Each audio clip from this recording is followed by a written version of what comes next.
Hello everyone! Lenses for full-frame cameras are rarely compact in size. Even if there are some, the compromises will be significant. For example, the lens aperture will be very small and the focal length will be unusual. But lately, Pancake lenses that are very compact for full-frame cameras have started to appear, and they're very light, only 163 grams. This lens is from SG Image. It's a 35mm f2.2 and already has autofocus. The version of the 35mm f2.2 lens I'm holding is the one for Sony E-mount cameras. But this lens is also available for other mirrorless camera systems like Nikon Z and also L-mount. So for this review, I attached this lens to the Sony Alpha 75. By the way, this lens comes in two colors. The one I'm holding is the silver version. There's also a black version. In terms of design, this lens is actually very compact in size. It's about the same size as the SG Image 25mm f1.8 lens for APS-C cameras, which was already very popular before. The lens hood can be purchased separately, or there are also stores that bundle this lens together with the lens hood and its cap.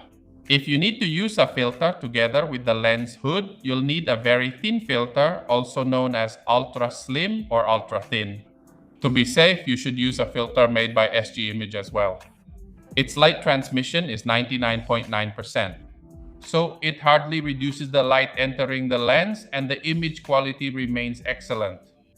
This lens hood is made of metal, its color matches the lens body, and it also comes with a cap.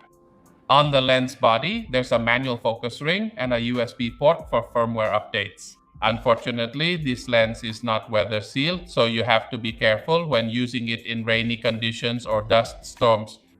Previously, I used a 35mm lens on a Lumix L-mount camera for traveling to Japan.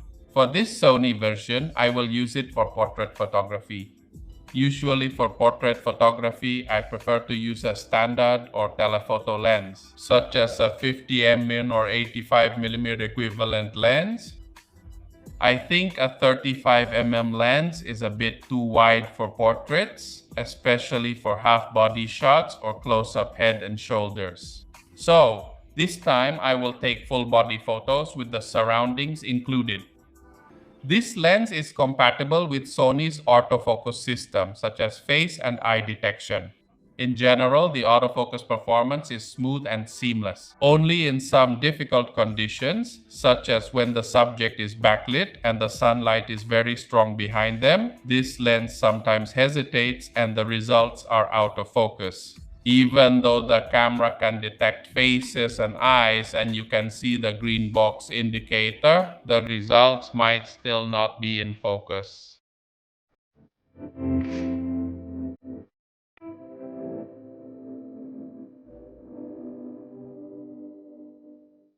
So my advice is, in difficult lighting conditions like low contrast or low light, you should double check whether your image is 100% in focus or not.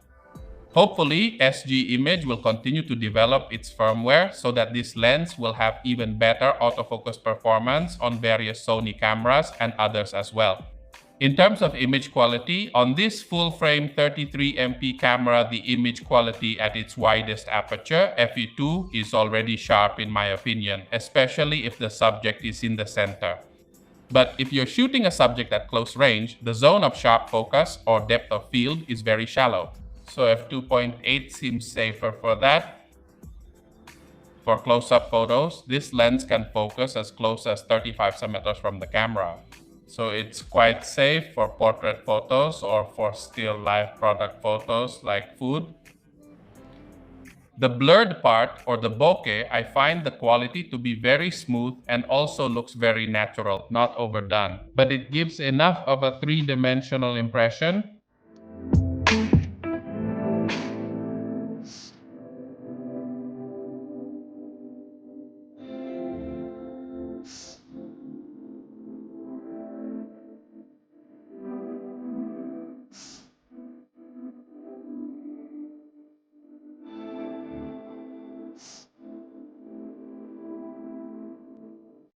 So, from my experience, I can conclude that this lens from SG Image, the 35mm f2.2, even though it's very compact and also affordable, is able to produce sharp images with natural quality. But clearly, there are some compromises to get a lens this compact. For example, the aperture is f2.2, not f1.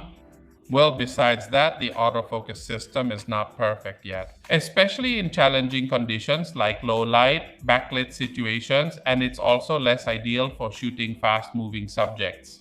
Even so, f1 2.2 on a full-frame camera, in my opinion, already gives enough depth of field for most situations we encounter.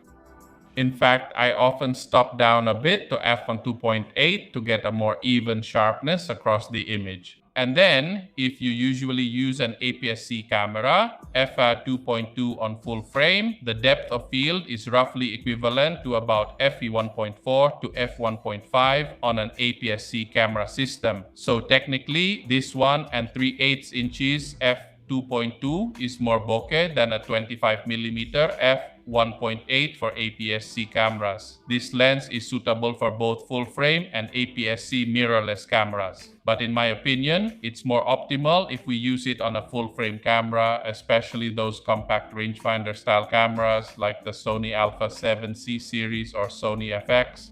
Well, that would look really great because the size is just as compact. It doesn't feel heavy when we carry it around and when we use it for travel or street photography.